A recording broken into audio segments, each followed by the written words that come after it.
What's up and welcome to Party Invite, where we invite you to a gaming community of inclusiveness and diversity. Your party members today are Thomas Egan. Hey. Carlos Gomez. Hey. Debbie Hill. Hi. And I am your party leader, Chris Mowry. A little housekeeping here.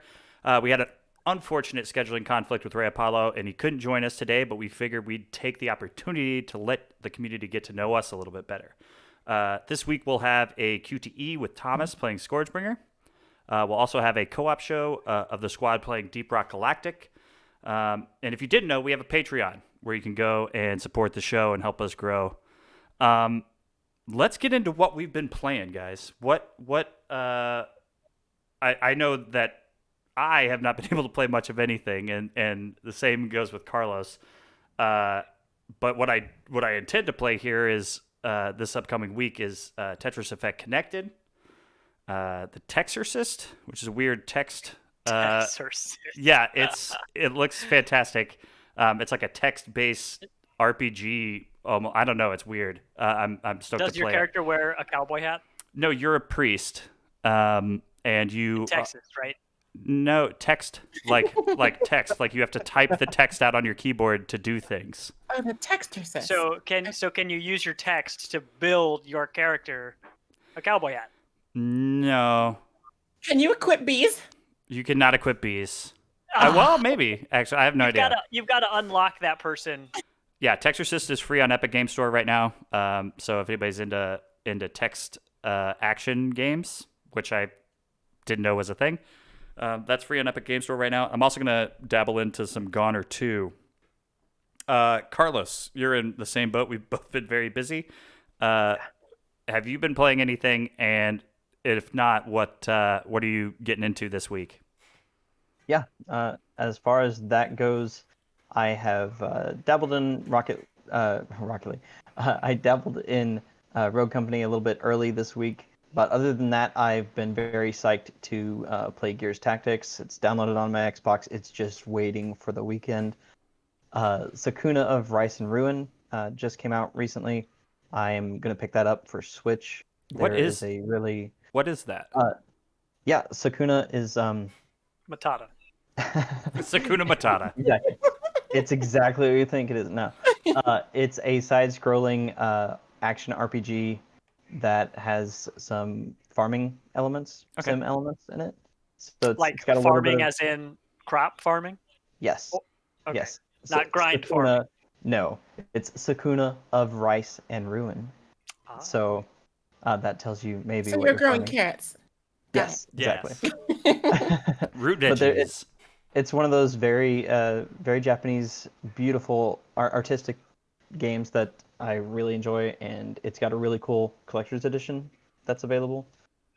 So I am definitely hopping on that. Cool. And as I put in the notes here, I am also playing the game of trying to find an Xbox through Xbox All Access, because you just have to constantly be online trying to find a way Well, right make now sure to you get don't a get new one of system. those ones that are vape smokers, because those are some hoodlums. Yeah. Yeah, I need You want to. to watch out for those. There's something. They'll I need- steal all your cards. I need to find a PlayStation 5, but I don't think that's going to happen anytime soon. So I'll just wait, I guess. Man, I had my friend who was like, "Hey, I'm going to cancel my pre-order because I can't afford it anymore." Before I cancel it, Thomas, do you know anybody who wants one? And I didn't realize just how high the demand was for that.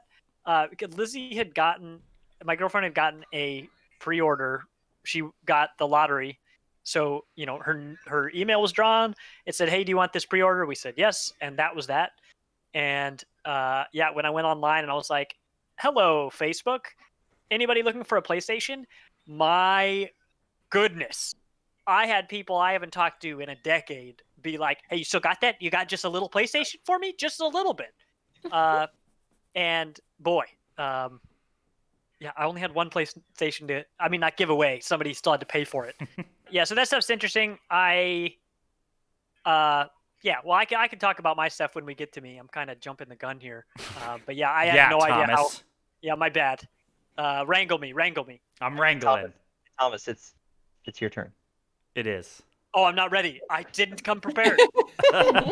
What have you been So playing, what I've been Thomas? playing. No, I'm just kidding. What I have been playing is I've been playing Xbox Game Pass stuff, which right now I think the only things I've played 2 things. So I played some more Deep Rock Galactic, Mhm. which I'm really enjoying. Man, I mean, when I play Minecraft, my favorite thing to do is just go dig in the caves. Like, go find cool stuff, bring it up, and then give it to my girlfriend so she'll build something cool. But I just love exploring and finding monsters in dark places and all that. You And like that's creating zip exactly lines. Yes, I sure do. Um, I that game's just hitting all the spots. So there are 4 different characters in that game, 4 different kinds of space dwarves, and each one has different ways of, they have different weapons, they have different mobility items, and at least one of them has a totally different mining tool than everyone else. But parts of the game are fighting these bugs that come in all shapes and sizes. Some of it is figuring out how to reach the minerals that you want to mine from the walls and ceilings. It's a fun game by itself, but definitely the multiplayer makes it pop.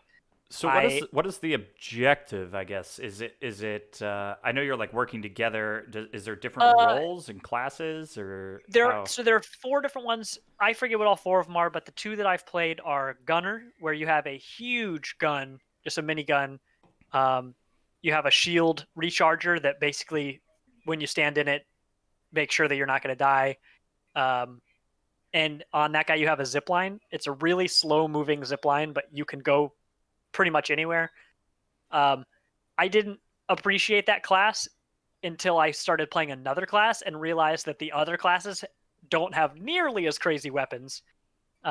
So when I played with my buddy, when I was playing Gunner, the whole time he's like, "Thomas, where are you?" And I'm like, "I'm in the corner ziplining. I'm having a great time." And he's like, "Dude, there are like 50 enemies over here. You got to come back. You got to shoot these guys." I'm like, "Okay."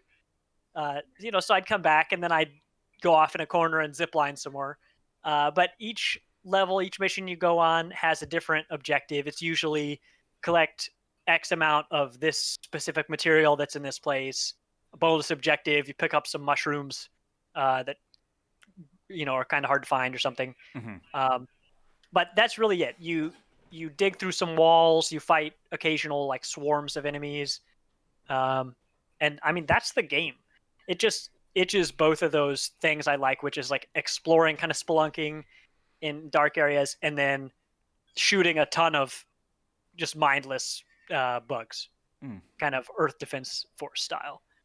Yeah, I am really excited to play more of that. I am playing that on Game Pass, which I got bundled in my Discord Nitro subscription. Since I was cool. a new I didn't user. know they were doing that. Mm-hmm. Yeah, it's for I don't know if it's for first-time Nitro users. I am a first-timer, but it is for first-time Game Pass users. So if you already are on Game Pass, you don't get 3 months, because that's just kind of how that works. So I'm playing that.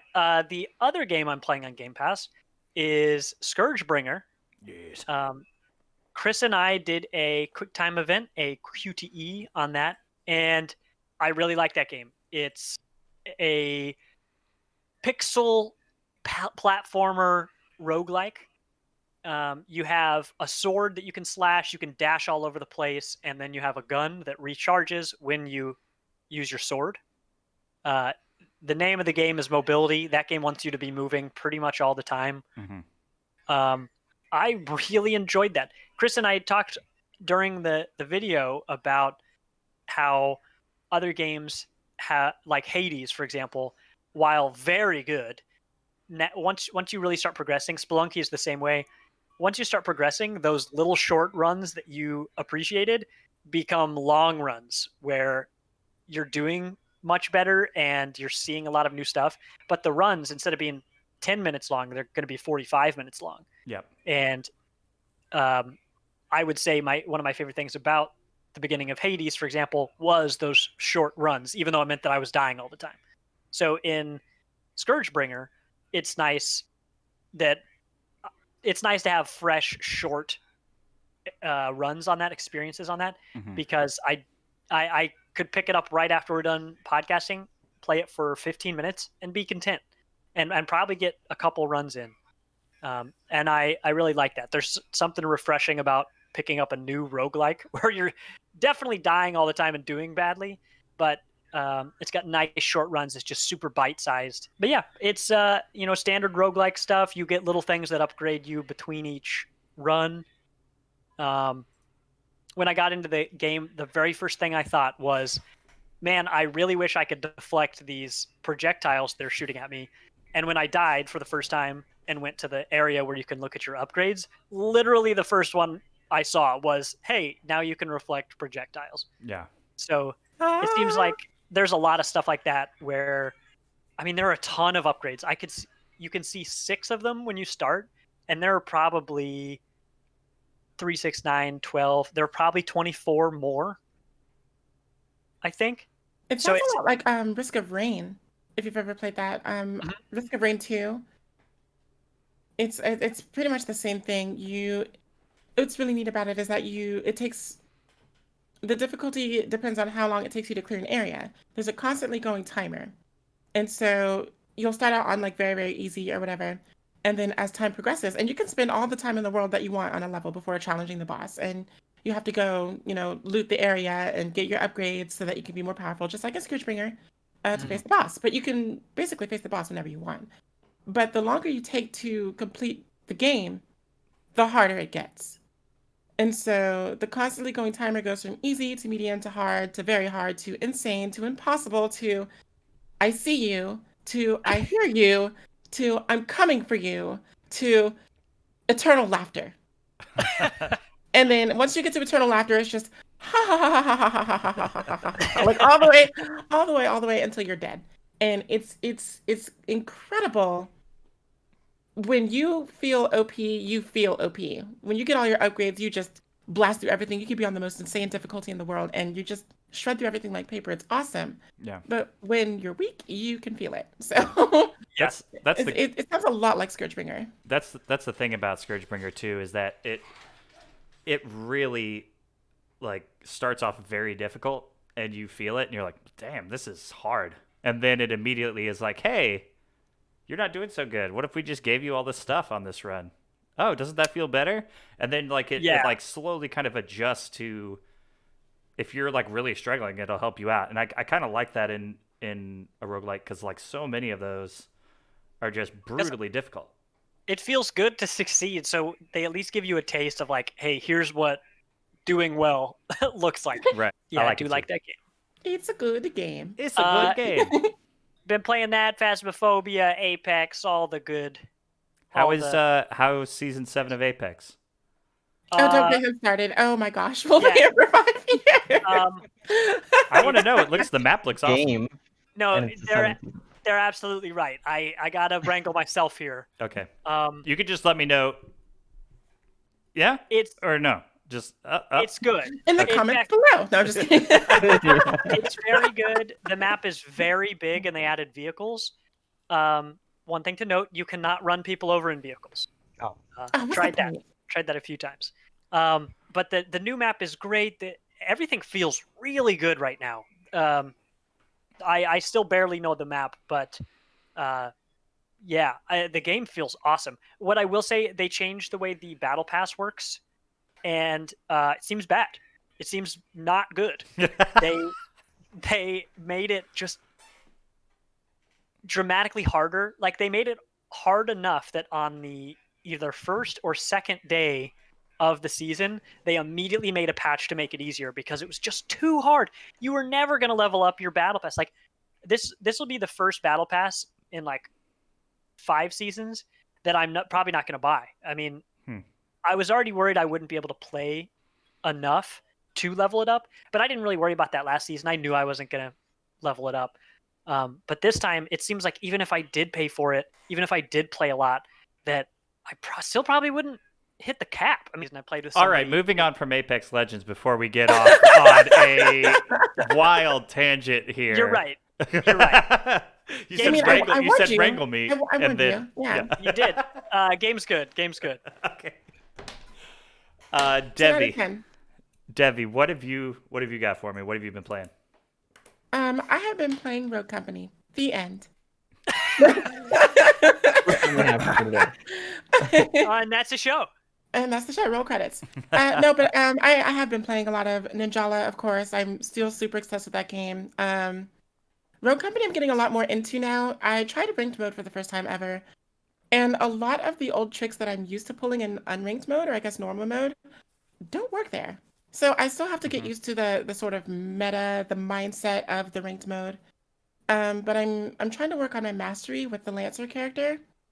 Okay. And I think the highest mastery that you can get to for a character is 10. And I'm currently at 5. So Oh. yeah, I've been putting in a lot of work. I'm super proud of myself because FPSs really aren't like my go-to games for when I want to play on my computer. I'm usually playing MOBAs or just like roguelikes or anything like that. So jumping into an FPS that I really like, that's not something that I've been experiencing since like Overwatch. You know what I mean? Overwatch is a super, super duper fun game. You could just do in there and have a good time, really. Rogue Company is like that happy medium of sweatiness and sweetiness. Like you go in there to like Sweatiness and sweetiness. you go in there to like have fun, but also you like want to get shit done. So Right. Yeah. Have you been able to try out that new character that they just put out, the sniper? I do have Okay. the fixer. I spent some rogue bucks on him, whatever the currency is. I am not an efficient sniper, so he is not my strongest character. Yeah. But he's a lot of fun.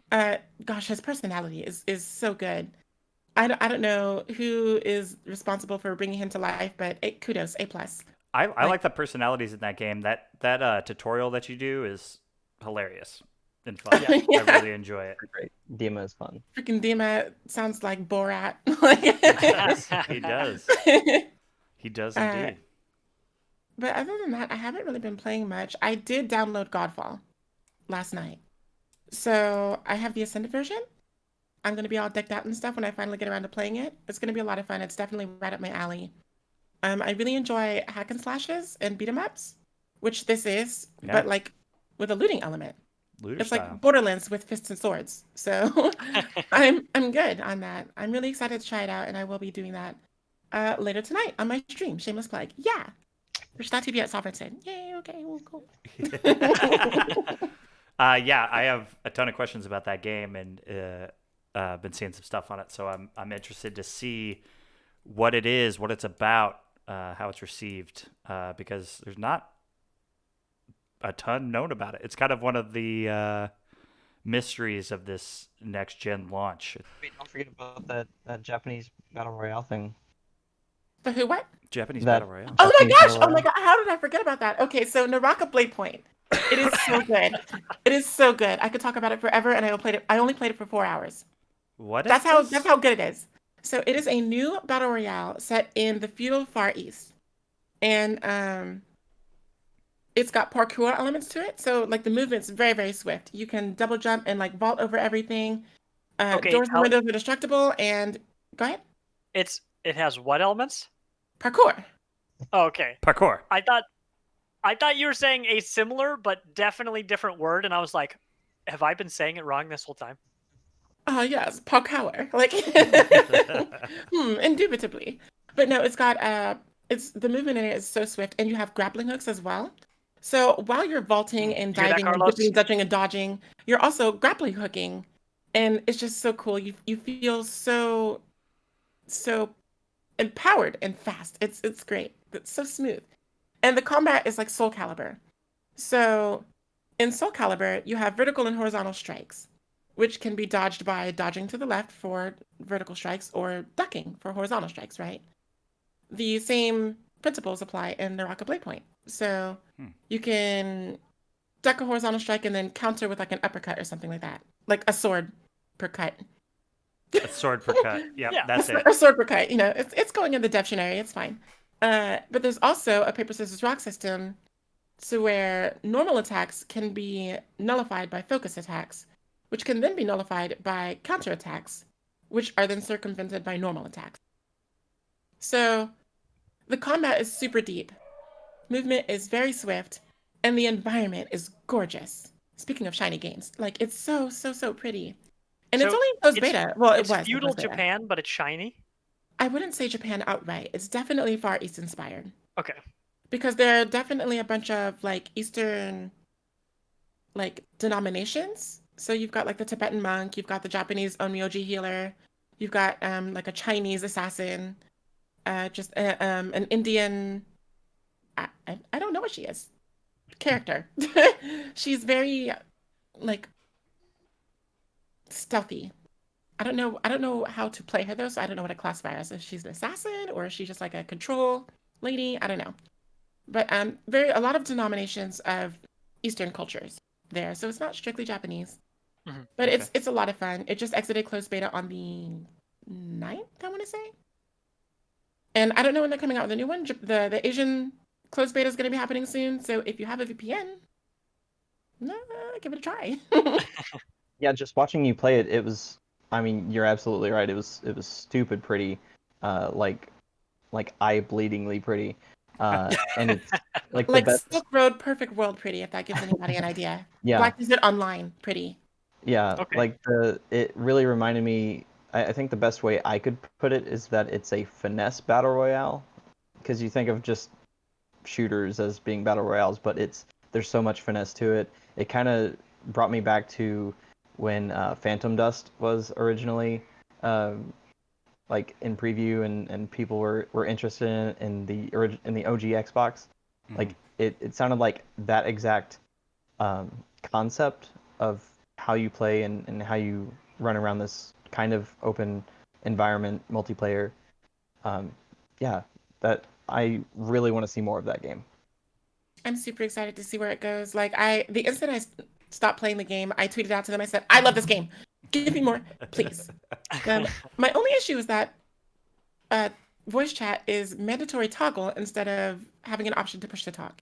And I did let them know that, and they did say, we've noted that. Thank you for your feedback. It was more personal, of course, but I'm corporatizing it for no reason, honestly. We got to maintain our corporate persona. Of course, business before pleasure. Bitch ass. But it's a lot of fun. I can't wait to see where it goes. And the best thing about it is that it's not just guns. It's not guns. It's swords and guns and magical like god anointed abilities. You know what I mean? I'm so sick of just gun battle royales. That's why I really like Spellbreak too, which I really should start playing some more of since they released that story mode. Oh, they have a story mode now? God damn. There's just too much to play right now. My backlog is just growing. Dude, yeah. I already had enough on my plate, and now that I've gotten Game Pass, I'm just like, I don't even know what to do. Is it Sabrina? Sabrina the Teenage Witch, and she's got like the pancakes like all around her. Yeah. Like this game. Yeah. Yeah, there's just so many. And yeah, there's so many good ones. I mean, it's not like the bargain bin, There's so many quality games, and I don't know how long it is. I don't know how long the games stay on here. So I don't really know what I should be playing first based on what's going to rotate out first. But there's just so much. They will alert you. It'll be on like the homepage of Game Pass, like, hey, this leaves at the end of the month. So Yeah, I think we get 3 weeks cool. usually. Oh, I see it. Leaving soon. Darksiders tracks the train set game, and the Talos Principle and Munchkin. Yeah. Okay, so that's only 4 games. How often do they add games to Game Pass? I mean, it seems like every couple of weeks they're adding. Yeah, it's usually 8 games a month. That's a pretty standard number. And yeah, it's usually like 8 games show up in a month and then 3 or 4 leave. So it's always adding up. Yeah, when you said they had value, you were not kidding. Yeah. That is some. And EA Play for PC. EA Play is now available on consoles. On PC begins in December. So all the EA Play library will start in December. Sorry, you said EA. So what's the difference between Game Pass, which I got bundled, so I think it's just regular Game Pass, and Game Pass Ultimate? Ultimate is the one that comes with gold, and it's console and PC. And EA Play. And EA Play is bundled in there. And you also get like perks like I think there's something in there for like 3 months of Disney Plus and other stuff. They just always add perks like DLC for games are just like added there for a certain period of time. You can add it to your game. Like I saw one there was in there for Overcooked 2. I just upgraded to it because I thought that would give me EA Play immediately, which it did not. That doesn't happen till the next month. It's available on consoles right now, but not on PC. Yeah. Downloading as we speak. F in the chat. F. Dr. C says F in the chat. Chris, how much does that cost? How much does Ultimate cost? So regular is $9.99. Ultimate is $14.99. But first month of each is $1. So I was paying $9.99 a month for Game Pass, and because I upgraded to Ultimate, my next Game Pass bill is $1. Well, Sure. how about that? For our party topic today, we figured we'd allow the community to get to know us a little bit better since we are new. So we'll get into who we are, some gaming background questions, and some fun questions as well.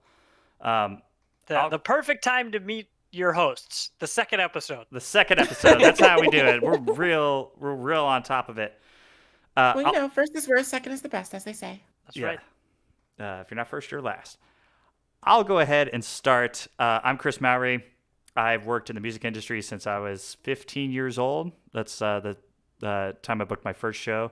I've been booking shows, promoting shows, managing bands, and most recently I've been the production manager of Record Bar here in downtown Kansas City, Missouri for nearly 5 years now, which is wild.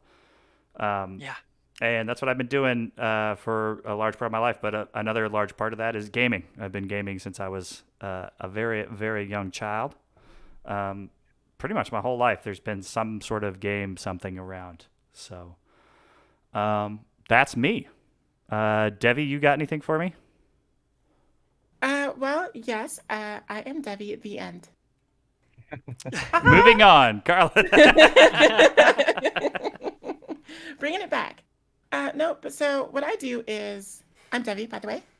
And what I do is I am a very modest hostess at a sports bar. Yay! But I'm also the MC for all of our events. Or at least I was before, the quarantine. But we don't talk about that.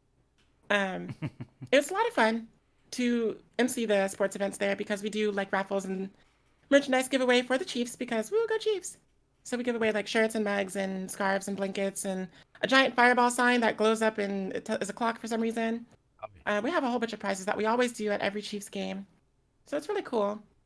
But the way that I got into that job, because it's definitely not my ideal job, was the job beforehand. I was grandfathered over there by the parent company. And they had hired me at a barcade it's now defunct. Like they closed it down. But at the barcade, I was the video game shoutcaster for all of the tournaments that we had there. So we had Mortal Kombat, we had Smash Bros, Mario Kart, we had Madden tournaments, which was really cool. Although they have built-in announcers, so I didn't get to do those. I just, trips about and set up the bracket and everything. But we had a lot of good stuff there. It was really cool. I also emceed and judged a cosplay contest there once, which was really neat. But I'm really sad it's closed down. It was a really cool spot. It was almost like Up Down, but like smaller, more intimate. And it had modern consoles, like, at the time, Wii U. But then right before we closed down, we had like the Switch in there as well. We also had PS4 and an Xbox 360, which is cool. But that's what I do for work. It's really fun. As far as my gaming history, I've been playing video games since I was 1 year old, literally 1 year old. My dad would hold up the little light scope for the NES, and I would play Hogan's Alley. And that was my very first video game, Hogan's Alley for the NES, which was really cool. Nice. It's my favorite cabinet to go to at the Draftcade over in Zona Rosa because, it just brings back those memories of, murdering gangsters as a child. Takes you back. Takes me back to the good old days. But I've been playing ever since then. Video games actually taught me how to read, which was really cool. Awesome. I think, I read one childhood story called Chrysanthemum, and that was a story about a mouse who hated her name, which was Chrysanthemum. And it taught me to love mine. My full name is Devino, super French, and nobody knew how to say it. It was cumbersome to spell, and I hated it. But Chrysanthemum taught me to love my name. But that's the only book I've ever read. Everything else I just learned through video games. And Mario Kart actually gave me the basis for how to drive as well. So when I took to the road for the first time, my mom was just like, "How you learn to drive so well?" And I'm just like, well, gotta avoid all them red shells and stuff. So Yep. It's really cool. Been playing for a while. And now that I'm on PC, it's really hard to look back and see. Well, not hard, but it's interesting to look back and see over time where I was most comfortable, because for a long time it was Nintendo, and I'm slow to say that I'm a fan of like rabid fan of any platform. I call myself the avatar of the four gaming nations because I'll play on pretty much anything. But to go from Nintendo and then for a very brief moment Sony, and then Xbox for like a second, and now I'm on PC. It's really cool to just watch yourself grow as a gamer. You know what I mean? Yeah. So I just kind of lost myself in nostalgia there. I'm gonna stop before I get too wistful. Well, good. We got some questions coming up that you can dig into that a little bit more. Who is Carlos Gomez? I'm Carlos, I guess. I don't like to share a whole lot of my tragic backstory, but I've lived in the KC area for the last 7 years. A lot of that spent doing like freelance work, some crap jobs, and then my real the real good times, I guess. I spent 4 years managing a couple different escape rooms in the area, and that just kind of like enhanced my my need for games even more so. I've played so many things. Currently, I do remote work for a food ordering service, and as you can tell from the stuff behind me, I live games. I have an Xbox One X that is my main, and my Switch is my very, very close second. I really don't live without games. That's been my thing for quite a long time. And the NES was my first, and I really stuck with Nintendo for a long time. I've had almost every handheld uh, since Game Boy Pocket, and I don't really, I can't really say I regret any of my Nintendo days. It's still my overall love, but I've had every Xbox since it started. So Nice. that's my my gaming history, so to speak. The I short feel of it. that. I feel that on Nintendo. I will always, always, always love Nintendo. If I'm ever to claim a fandom, it will definitely be for Nintendo. Like hands down. For sure. My Tom first love. Tomas. It me. Well, you guys know me. I'm a man of few words. Uh, I really like video games. I have talked about my gaming history in a whole lot of places to a whole lot of people. I'm not going to tell you everything right now because without a doubt, I repeat stories and I'm going to try to save some for later so that you don't have to hear the same stuff all the time. Perfect. But the some of the games that were important to me over my life, my first game that like I properly played was Link's Awakening. I remember sitting at the cafeteria like room table in second grade, and my friends all had the game as well, and we were all like huddling, being like, "Okay, where are you at? Like, how far did you get tonight or last night?" And I really like that.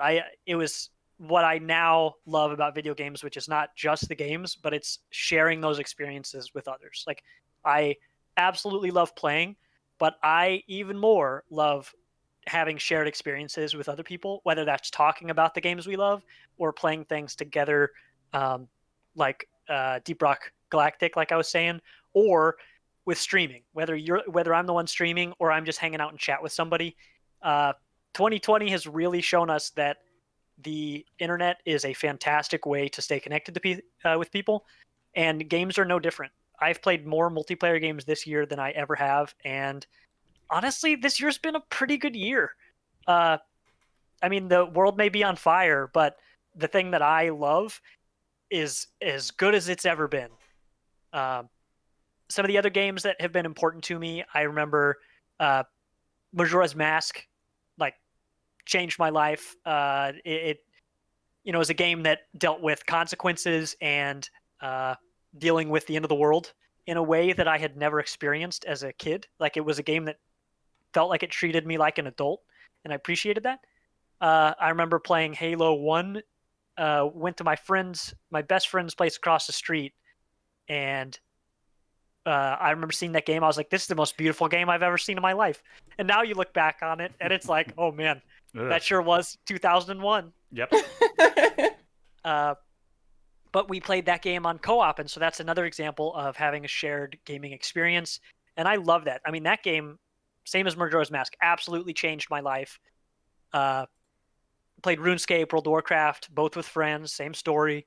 I just love that stuff. I just love being able to be hanging out with my friends while we're doing an activity. So like, yes, I do love the games, but I just love being able to, it's basically like watching television, but having your buddy on the couch. But with a game, it's interactive and you can cooperate together and, it's team building and all that. Yeah, that's kind of my gaming story. I went to school I wanted to make music for video games, whether that meant being a composer or being the sound designer who puts the music into the game. But it turns out I hate being a student. I hate it so very, very much. Samesies. Love learning, hate being a student. And college didn't work out for me. I spent a lot of time getting into a lot of debt to fortunately become the person I am today. And I met my girlfriend and a lot of my close friends. So I don't really regret it. But I wanted to build something in video games using my own hands. I don't care about a diploma. I just don't. I wanted to learn, I wanted to bootstrap it. And so when I got out of college, I began working in construction, which I do now. I get to listen to podcasts and music all day, which is pretty sweet. But I ran GG Kansas City, for the past almost 4 years, which was a Kansas City-based gaming community. We were a lot of different things. We were a whole team of people when we started, like 6 people. We realized we were just looking for different things out of it. And I think it was best for everybody that everyone else took off.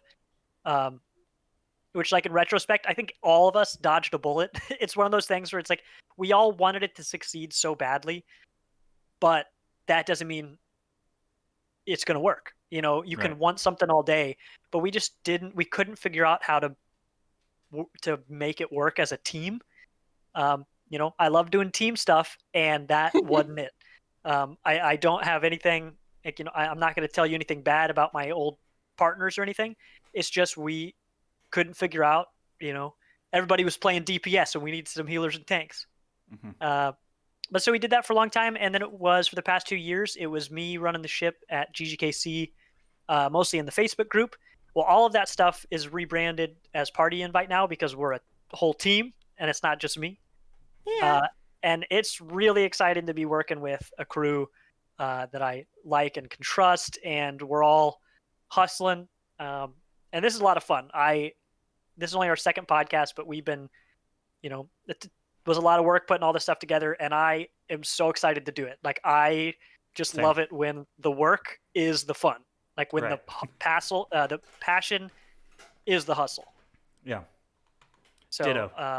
yeah. Well, they always say that good things fall apart so that better things can fall together. So here we are. Very good saying. So I have a bunch of questions here to ask, and some of them might have already been answered, but we're gonna get into them. This was answered on our Instagram by each of us, but if people haven't seen the Instagram, you can go follow us on Instagram. Party Invite Show. Thank you, Devi. Yeah. Favorite video game? I will start with Carlos. That's obviously changed over the years, but sure. Definitely for the longest time it was Mario 3 for me. Mm-hmm. That was for real my life until I got Mario 2 after, and when I beat Mario 2, I was like, oh, I'm like, am I good at this? Is this a thing? Even though, like, I later found out that Mario 2 is like one of the easiest games of all time. You can finish the entire thing in like 40 minutes. But yeah, Mario 3 was definitely my favorite for a while because of that. But right now it's Xenoblade Chronicles 2 because I'm kind of a giant weeb when it comes to JRPGs. I love them, and it's got that gacha mechanic for blades. So the same thing that Genshin Impact is trying to do, except a little less about lottery and luck. Xenoblade Chronicles 2 is just an outstanding story with a whole lot of great characters, and that has been my favorite for a full 2.5 years now. Awesome. You're really feeling it. Debbie, what do you got for me for favorite video game? Well, I'm going to keep up the Nintendo vibes because, as you can tell by my shirt, if you're watching the video, I am Super Nintendo. Oh, pun. And my favorite video game. Aw, well, I'll just see myself out. But my favorite video game, like literally of all time, is Donkey Kong Country 2. Love that game. The soundtrack is just so stunning. The game itself, especially for the time, is gorgeous. And Can the you gameplay. can you hum us a little ditty?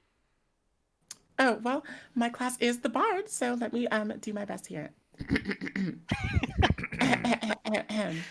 Well, actually, let me take a request. What song you want to hear? As a bard, I take requests. You gotta give me. I was not prepared. I only had theme. the pun lined up, and I can't. Well, then no song for you. Oh. But it's really interesting because the gameplay isn't revolutionary, but all of the other pieces together with the gameplay make it truly what I feel is a masterpiece. Like my very first time playing it through, 102% of it. Like I got all the coins, all the secret areas, everything. Like, and that was when I was young. I'm not sure if I could repeat that today because it's been a while, but it's such a nice. I just love that game so much. I could talk about it forever, but I won't. And you played that on Super Nintendo? Yes, I did, and I do have it on my Switch because it's part of the Super Nintendo Virtual Console. So. Yes, it is. You know, as soon as it came out, I freaked out. I all caps on every social media ever. This is my favorite game. Please get it. It's free. Well, with subscription of Nintendo Online. Yeah. It's free, asterisk. Asterisk. But I preach it. Get the game. Play the game. It's good. I will say something for me, which is like I know it's really surprising for people. I was really bad at platformers when I was a kid. Like could not like get through stuff. Like was just struggled. So I didn't actually find a real love for a lot of those like retro games till I got a little bit older and like went back and played them and was like, I fucking get it now. Like I have the skills in order to jump around and do these things that I need to. But that was just me personally. It took me forever to get through things. I felt like I just I saw the you died game over screen so many times on all that stuff. But Thomas, favorite game? I think my favorite game is the newest God of War. That game is so good. It's great. I didn't care about God of War 1, 2, 3. Didn't care. I watched a friend play some of 3, and it was a hack and slash game, and it was fine. Right. You know, that's all I thought about. I was like, this is fine. It was pretty. That was the first God of War 3 was the first game I ever saw on a PS3. That's all I thought about it. The newest God of War has many more RPG elements, and gosh, I mean, it's gorgeous. The father-son, the way the father-son stuff works with the story, with the combat, with the puzzles, is so amazing. It just feels good in so many ways, and it changes as you progress through the story. Not unlike The Last of Us, it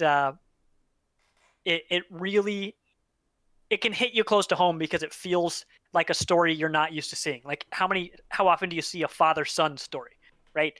The Last of Us was basically father-daughter, more or less. I've still only played the first one. Don't spoil anything in the second one. But I love that game. I played that game on the hardest difficulty, and it felt so good because the combat is so tight. It is so tight. I mean, I died constantly, but every single time I died, I always felt like it was something I did. Like there wasn't really any confusion about what happened. But hard for hard's sake isn't always fun. The combat was just so rewarding, and the more you play, the deeper that skill tree gets, and it's so fantastic. You can play one very specific way the whole time if you want, or you can open it up, and I mean, you have like 20 abilities by the end of the game. I mean, at least. there's just so much good to say. The Norse mythology is awesome. It without spoiling it, the game design of how you explore that world and how it opens up as you play was so very clever. Also, when you're exploring, when you're going between areas, you get to hear this character just tell you Norse mythology. How cool is that? I loved lore in Mass Effect, and being able to hear Nord lore, like actual Norse mythology, was so awesome. Cannot wait for the second game. Yeah, I would almost say that buying a PS4 is worth it just to play God of War. I seriously feel that strongly about it. Well, if you have PS Plus and you get a PS5, it's right there in the PS Plus collection. Yeah. Go play that game, please. Thomas is going for that Sony Santa Monica money right now. Yeah. Sponsor. As far as my favorite game, it's a tie between Link's Awakening, which you discussed earlier, Thomas. That was one of the first games I ever beat. And for me, it's Hyper Light Drifter. I just haven't ever played anything like. I mean, it's very Zelda-like, so my two favorites are Zelda-ish. But man, the music in that game, Disaster Piece, incredible. Yeah. The whole vibe, the colors, everything, the story that it's telling. It's like, even though there's no speech, like nobody talks in that game, it's just incredible. I just can't rave enough about Hyper Light Drifter. If you haven't played Hyper Light Drifter, you have to go play it. It's required. Yeah. A lot of the stuff you like about Hyper Light is what I also like about Celeste. It's the story, the animation style, the soundtrack is fantastic. Yep. And Celeste and God of War, two very different games. Yeah. But there's so much in gaming to like. It's like when people say, "Oh, there's no music, there's no good music these days." It's like, what? What are you talking about? It's like there's such a wide breadth. There's something out there for you. Like, you just got to find it. Absolutely. This may have been covered already, but what is your earliest gaming memory, Devi? Oh, well, yeah, I definitely already told you mine. That's right, you did. And the lights go. Mm-hmm. No, but let's what about that. before you were 1 year old? Shooting them hoes. Before you were one. Well, before I was one, I choked on a Cheerio. Oh, no. That was fun. My mom's friend at the time had to, this is when I lived in Germany because that's where I was born. She took me by the ankles and shook me, and I remember this. Like, I remember this. Some Achilles tendon stuff like, here? She shook me by the ankles until it just popped out. She didn't, like, spank me or anything. She just... I don't think that's how you're supposed to... I don't know that's how that's supposed to happen. Babies are terrible, okay? And I turned out just fine. Oh, my. So also, Cheerios just ironically happen to be my favorite cereal now. I don't know if that's some kind of like Freudian thing, but Honey Nut or regular? I'm a Honey Nut, but I have regular right now. Carlos, what is your earliest gaming memory? Don't do that. If somebody just like has this on mute, for someone who's just listening to the audio podcast, he mimicked my ragdoll, and it was just the most utter milkingest, like. Inappropriate, guys. He's beauty. We're all and adults he's grace. here. Obviously. This is a family company, damn it. Carlos, what's your fucking earliest gaming memory? that fucking earliest one. Yep. It's gotta get real adult here. Actually, besides the Mario 2 and Mario 3 stuff, my other biggest thing, I'll give you two. It's kind of a same thing. When I was growing up with the NES, I used a Game Genie a whole lot. For those youngins that don't remember what a Game Genie, well, they had no chance to know what a Game Genie was. Right. Game Genie ended up being Action Replay at some point and something else. But it was early day cheat codes. You actually put the NES cartridge into a Game Genie cartridge, shoved it in the system, reset it like 1,000 times, and then maybe you could play the game and cheat. But I was really bad at Metroid, and so like I I couldn't get anywhere with Metroid, so I just basically God moded the whole thing with the Game Genie. That was that was pretty much my entire early gaming career, was cheating my way through. But I ended up getting skills through that, I guess, somehow. But yeah, that's a really soft spot for me. I really wish Game Genie was a thing still. What was your favorite cheat? Ooh, good one. Favorite? Oh man. Eternal floating in Super Mario Bros. 2. Big head Dude, mode. yes, Right. that's That literally one actually the best was one. the one I remember the most. Forever and ever and ever. I exclusively played Peach like for the longest time. Yep. But of course. Other than that, I think there was one of my other favorite games back then was Clash at Demon Head, and it was really original JRPG, like before JRPGs were a thing, and it was one of those games that required you to like kill enemies for energy and do all these things to upgrade abilities and get like you could get like a jetpack and boots that helped you do different things. And that was the game that I had to get out the Game Genie for sure to get enough money to upgrade different things. And there was a mode where you like it was like mini Mario to get into like these really small crevices, and there was a cheat for that. So I kind of skipped through half the game just to get to the final levels, like all the time. Wow, I can't believe you used the some of my Game old- Genie. Hold on, I'm just unfriending you in real life right quick. Hey, that thing was amazing at the time. Yeah, sure. for sure. Thomas, earliest gaming memory. Earliest gaming memory. So I mentioned Link's Awakening as my first game that I played, but before that, the first game I ever played at all was the original Super Mario Brothers. I remember my extended family came over for either Thanksgiving or Christmas or something, and everybody gathered around on the couch, and we would pass the controller around playing Super Mario Brothers. I can't remember if we took turns on deaths or if we took turns on a game over. I think it was deaths. But I mean, I was little. Like, I don't remember how little I was, but I mean, I wasn't 1 year old.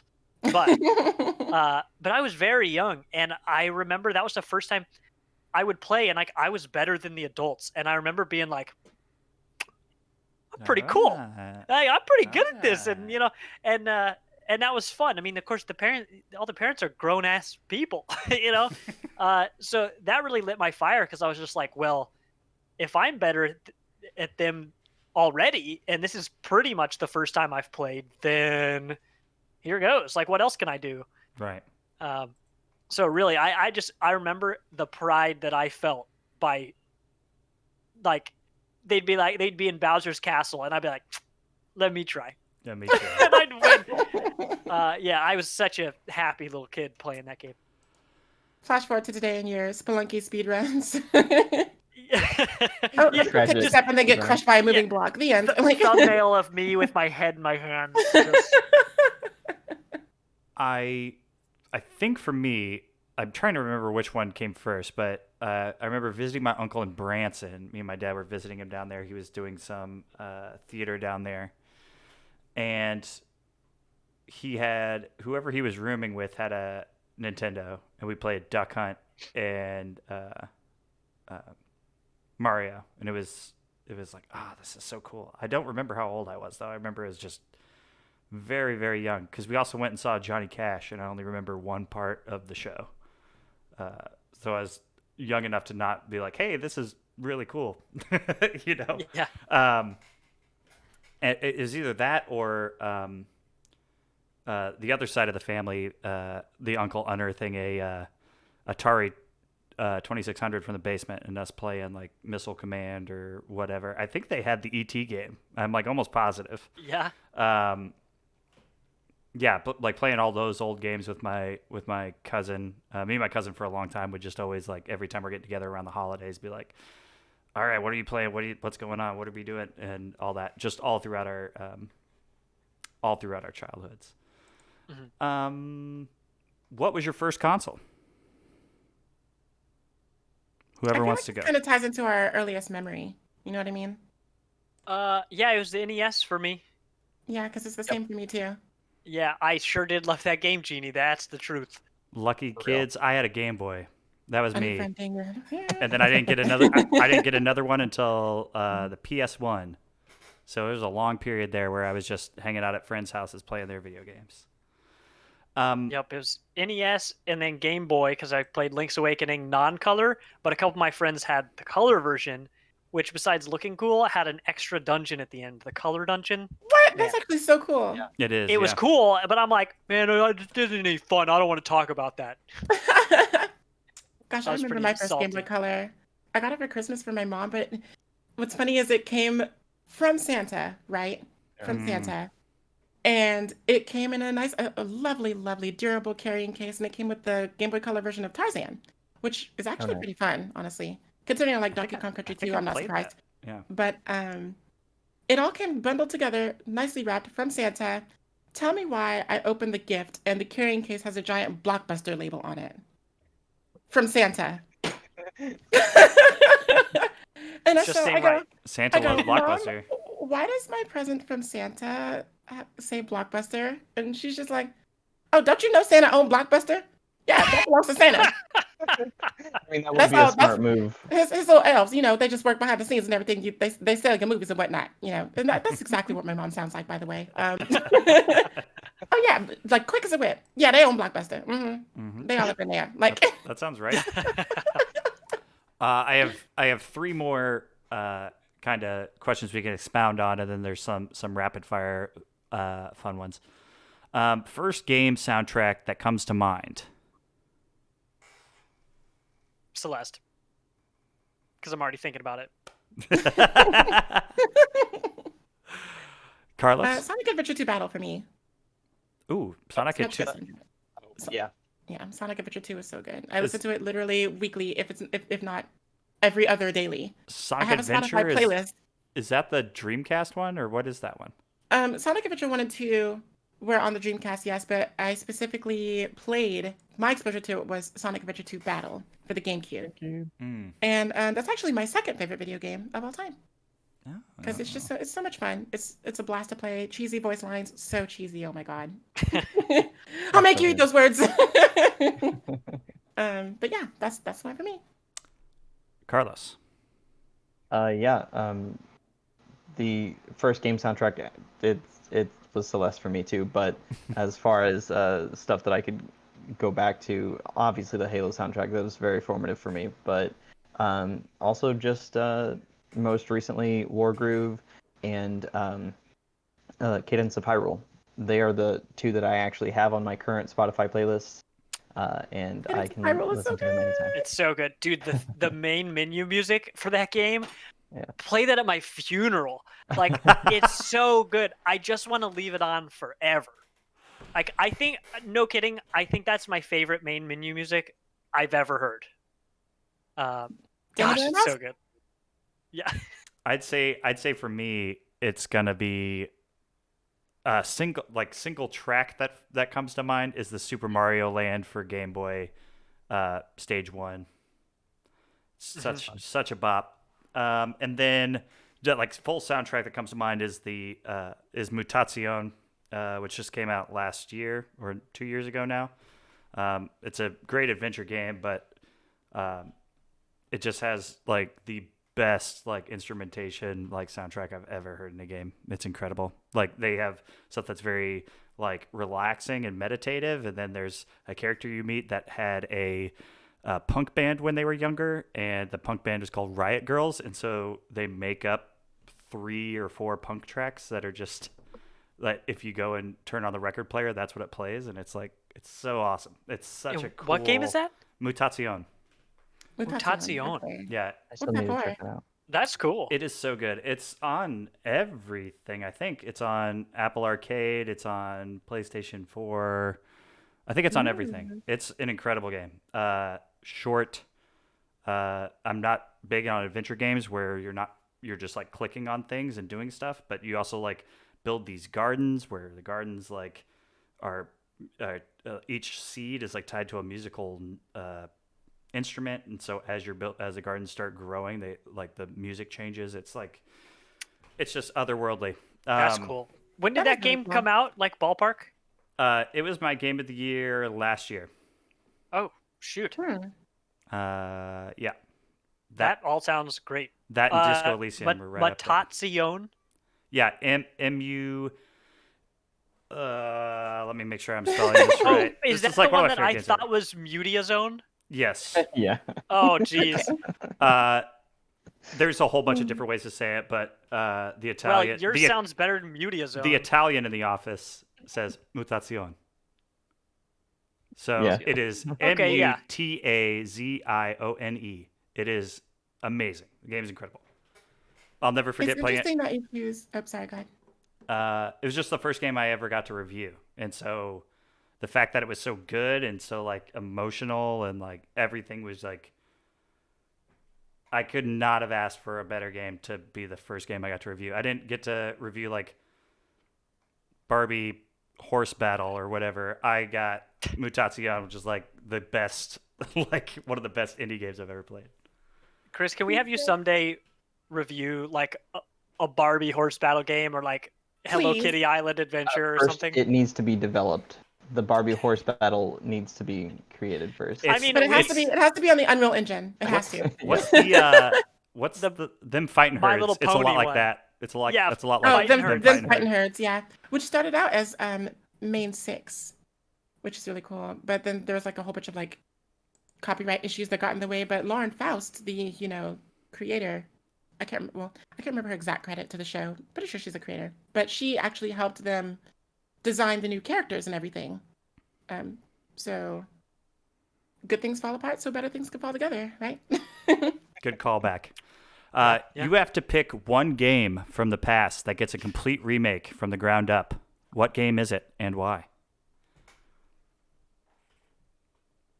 Majora's Mask, for all the reasons I outlined before, but I don't want a remaster. I want a spiritual remake. I want from the ground up. I don't even need the same quests. I don't even need all the same characters. But there were so many wonderful things about that game, and I would love to see a dark, consequence-oriented and time-oriented Zelda game. I watched Lizzie play through a lot of Breath of the Wild. She's beaten it, but my game room is here, and the living room is over there, around the corner. So there's plenty of that game that I did not see. But as anyone will tell you, that's a very good game.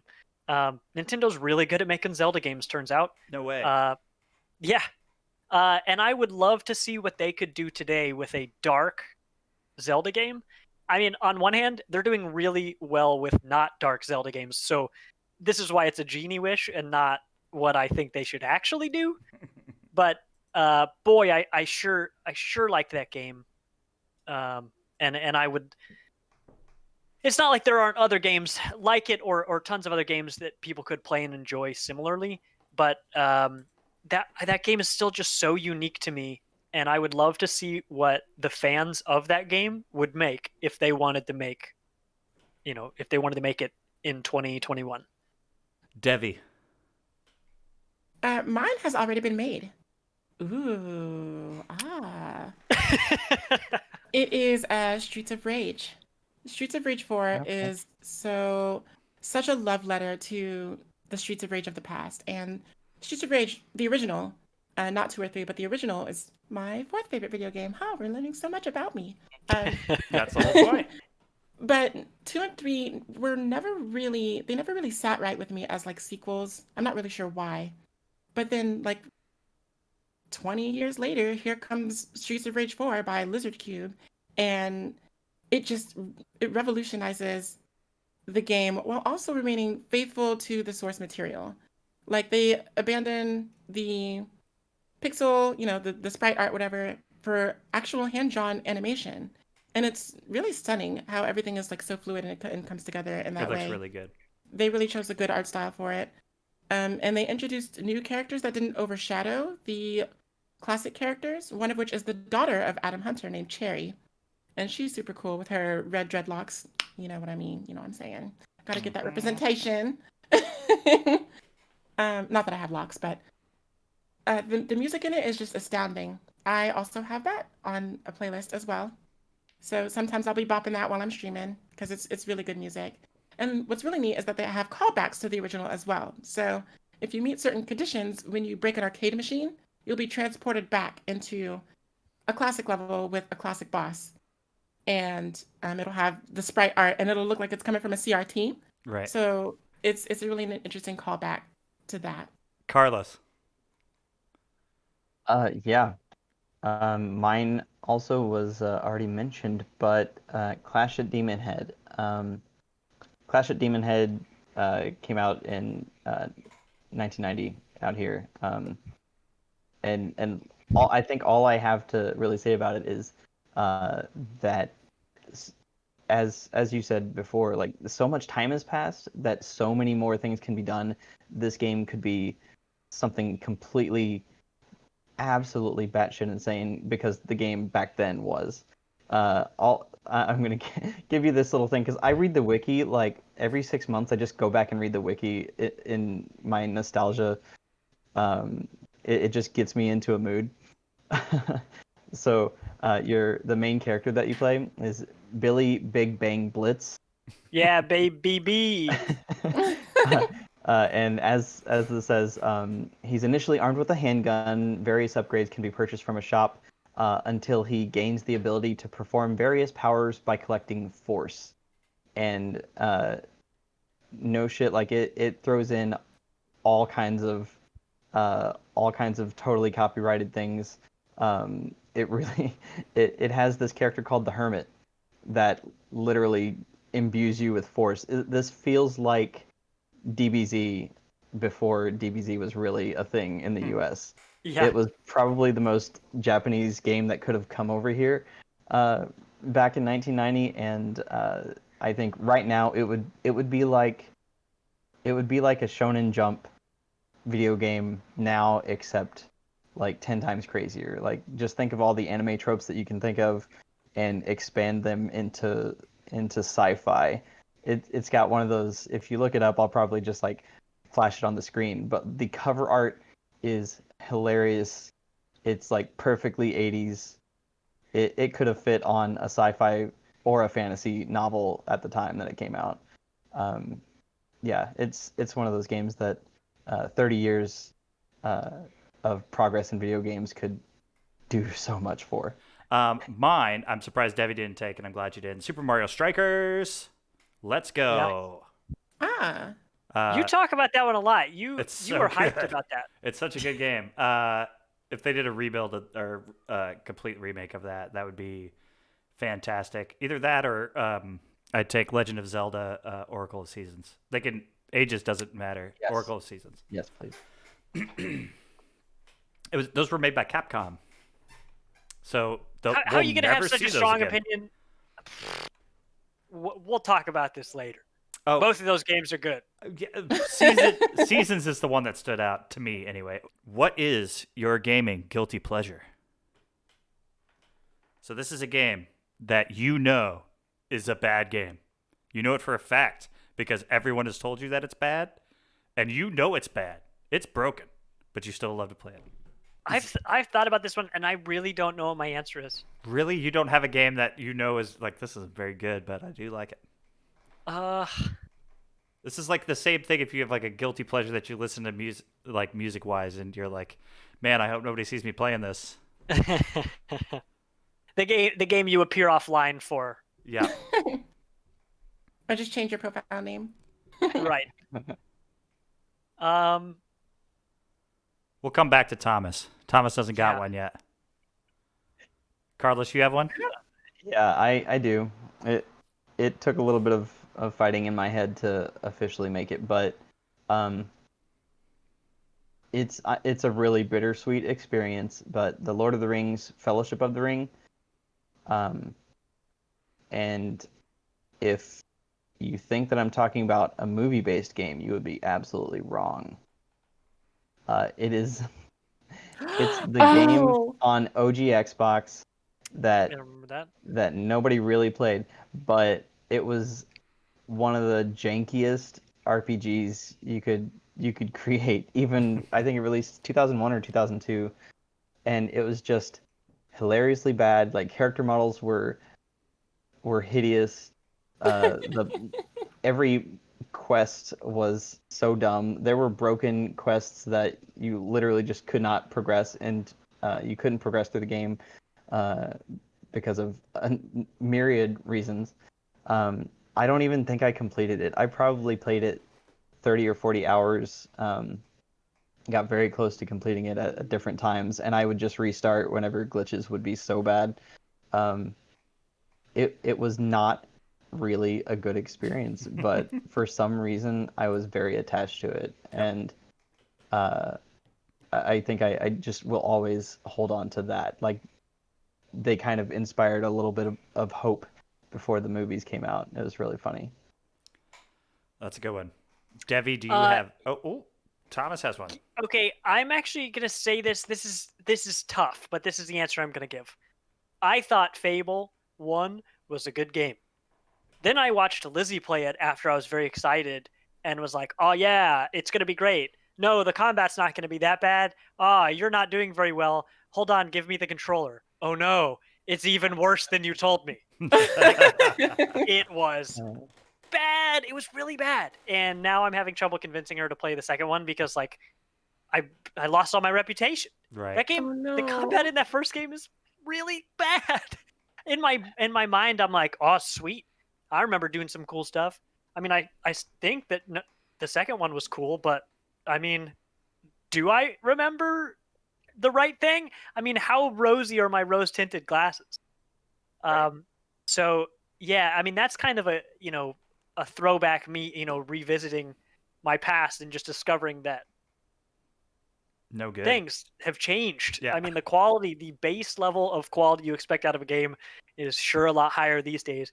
And maybe when that game came out, there just wasn't anything better for me to think otherwise. But yeah, I sure thought that game was good. And then when we revisited it, it's bad. It's brutal. And I got to give props to her for even finishing that game.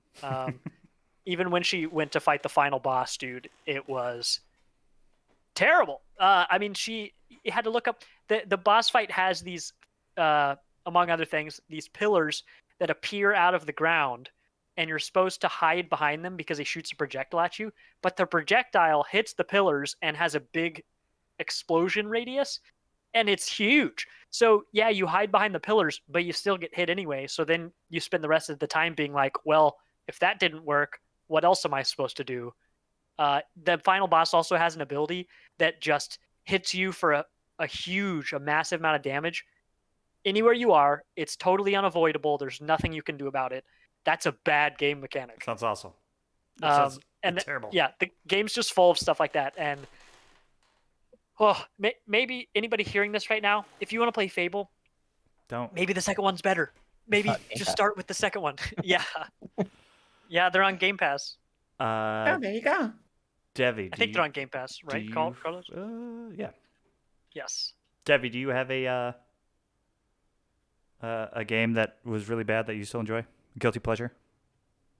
I can't think of anything, mostly because like I like my rose tinted glasses. So if a game is bad, I'm gonna love it anyway. It's not gonna be a guilty pleasure. I'm gonna shout it to the heaven tops, and I'm gonna play it to the rest of my, for the rest of my days.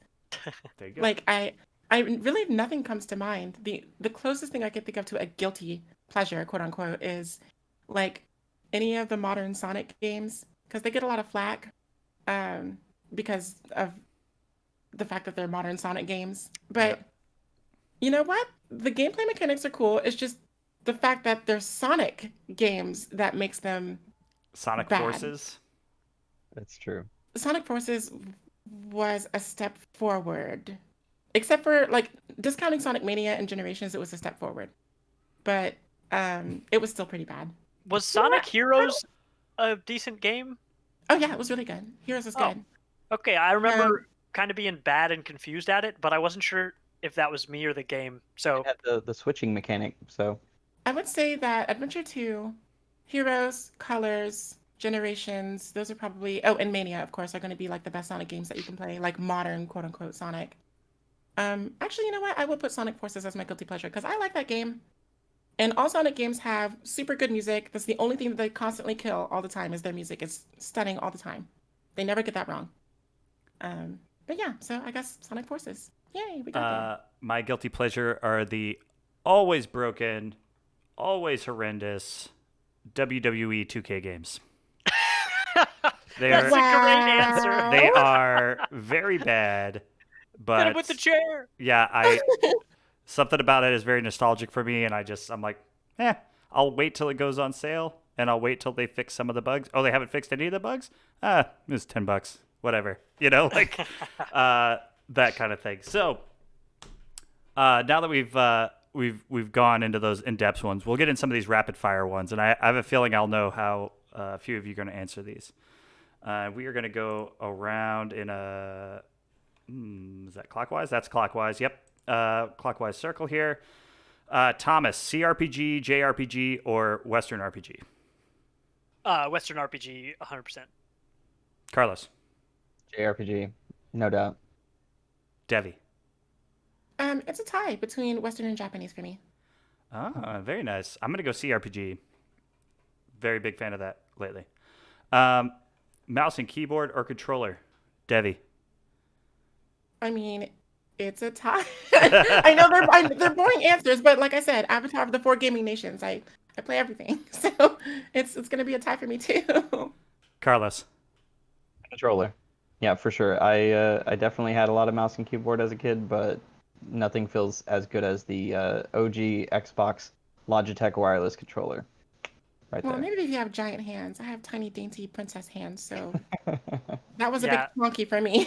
Yeah, those original ones were chunky. Yeah, they were. Thomas, mouse and keyboard or controller? Controller, 100%.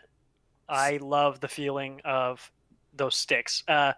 You get like the 360 controller in your hand. Man, that felt like home for a while. Like, oof, Yeah. that was comfort. Yeah, I'm also going to go with controller as well. What difficulty do you play on? Devi. For my first playthrough, I'll just do like normal or default or whatever, and then after that, I'll up the ante there.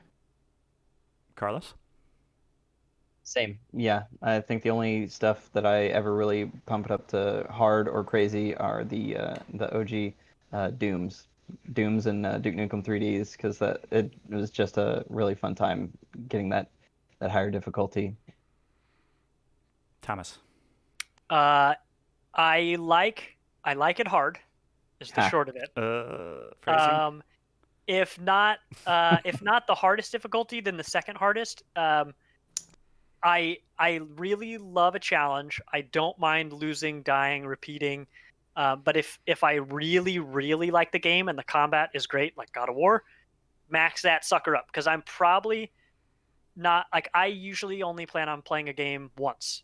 And if I want to play it once, I want it to be super challenging. I want it to feel super rewarding. And so I'm going to put that sucker as high up as I can and still have fun.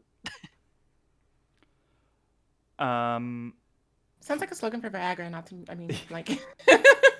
That's who I'm trying to get to sponsor the show. There we go. Perfect. Hey, that big pharma money, yeah. It's going to be normie for me. I play normie on everything except for sports games. I bump it up quite a bit. Usually like the one just below the hardest level usually. And then eventually I have to bump it up to the hardest because those just get a little too easy. I feel like sports games you have to do the hardest because otherwise the AI is just like so Hurdy bad. dirt. Yeah. Like, Well, how do I play? It's hard, like yeah, on Madden and stuff, it's like bump it up to all Madden, but like NBA, like even when you hop in on just like the normal level, it's like you have to relearn it every year until you get like good enough until you can start bumping it up. It's such a weird game. Anyway, Madden is like unrepentantly cheap though. yes, It's annoying. Yes, Would you call it maddening? Yes. Oh my god. That's a Thomas Egan original, everybody. Man, I'm really clever. It took me a while to come up with that. All right, what's the next question? Anywho's, side quests or main story? Thomas. Side quests. Carlos. Main story for sure. Devi. Side quests. I'm gonna go with main story on that one. All right. Devi, go in loud or stealthy? Oh, stealth all the way. Carlos. I always try stealth and then it fails miserably, so it ends up being pretty loud. Thomas. Yeah, it's stealth for me as well. That's Zim challenge. Yeah, I always try to start stealth, and everything goes haywire, and so anyway, I just start blasting. I mean, can we say that there are a lot of games that try stealth that have absolutely no aptitude for it. Like they set it up and then they don't give you any tools to do it. Right. They give you 2 stealth abilities and 15 combat abilities. You're like, you never wanted me to be stealthy. Exactly. Yeah, that's how I felt in Last of Us 2. I was like, I'm not supposed to be sneaking through here. This gets like way more frantic and fun if I just like kill a couple people stealthy and just start fucking people up. Dude, I went back and replayed right before Last of Us 2 came out, started to replay 1, and I played it on Grounded, the hardest difficulty. And if you trip over a pebble, you're dead. Like that game, if you sneeze, you're dead. Yeah. Yeah, that's a tough one. Meanwhile, Ellie. Yep. I'll tell people, anybody that wants to talk about stealth and difficulty, they can play A Plague Tale and come back to me. That's one game that ramps it up at the end of the game, and it does that constantly. Yeah. Devi, damage, tank, or healer? Healer, of course. Carlos. Unless it's Symmetra. Ooh. But she used to be support, so I guess that still counts. Still counts. I'm either damage or healer. I really can't quite pick that. I typically go damage, but then the team needs a healer, so obviously for Rogue Company, I'm Saint, so I guess right now I play more healer than anything. Although you don't really play him as such. You're That's the first true. one on the battlefield. You're just like, ah! And then Pretty and I'm like, I mean, no need to heal when all the enemies are dead, you know? That's right. That's right. I'm a healer, but Thomas. It'd be tank or healer, but I think I like tank the most because you have a lot of control over the flow of battle. Like, you have to force other people to react to you. Yep. And I really like that. Yep. I'm going to go damage. I'm a Junkrat. So, you got a community spotlight for me? Man, funny when you're reminded to do something several times throughout the week and you forget to do the thing that you said you wanted to have in the podcast. Uh-huh.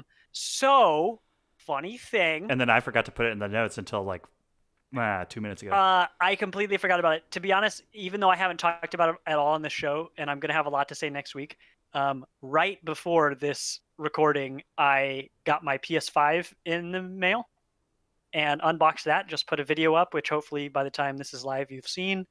That's all I could think about today, and I completely forgot about the community spotlight. But I can tell you... Tell us where to go to be a part of the community on all the social platforms. That'll do it. That sounds like a fantastic idea. So something you'll learn about Party Invite is you can find us on Instagram, Twitter, and Facebook as a page. But if you want to interact in the community, which is really the bread and butter of what we're trying to do, we have a Facebook group by the same name, Party Invite, and we have a Discord server that you can find linked to all of our socials. That's where you should go to check this stuff out. We love that you listen to us here on the podcast, but we really want you to be involved in the community because we're trying to connect people, and 2020 is the year of connecting online. So we have a sweet team of mods, and I know exactly who I intended to be our spotlight this week, but I am going to reach out to him after this. But we've got a great team of mods, both on Discord and in our Facebook community. There are a whole bunch of people that have been sharing their work in Discord and Facebook, whether that's streams or anything else. If you're hearing this, we would love to know what you're doing. We would love to play some video games with you. Yeah, I'd really love to see everybody in Discord and Facebook. So you can find that the easiest way. So we do have a website, which has our links on it. That website is partyinvite.games. You can also find us. Twitter is @partyinviteshow. I believe that's our Instagram as well, right? Mm-hmm. And then on Facebook, it's just Party Invite. That's the name of the page and the name of the group. And Discord is Discord/68789G48Q. Don't type that in. I don't know what that is. Oh my gosh. You need they're safe going search for somewhere. that probably. No, please come find us. We have a really great community, and it's been growing and growing. So join our party, won't you? Yeah. The community spotlight is you. The community. Yeah. You. Not a cop That's so nice. out. Thank you guys so much for partying with us this week. Next week we'll have a guest I'm very excited for. Thank you. Thank you all. Thanks for all the support so far. And buckle up because there's going to be a lot more stuff coming. Yes, sir. Thanks for watching and listening. Bye, Yeah. everyone. Bye. Bye. Party hardy. I'm going to sneak that in every time. Perfect. I'm doing it.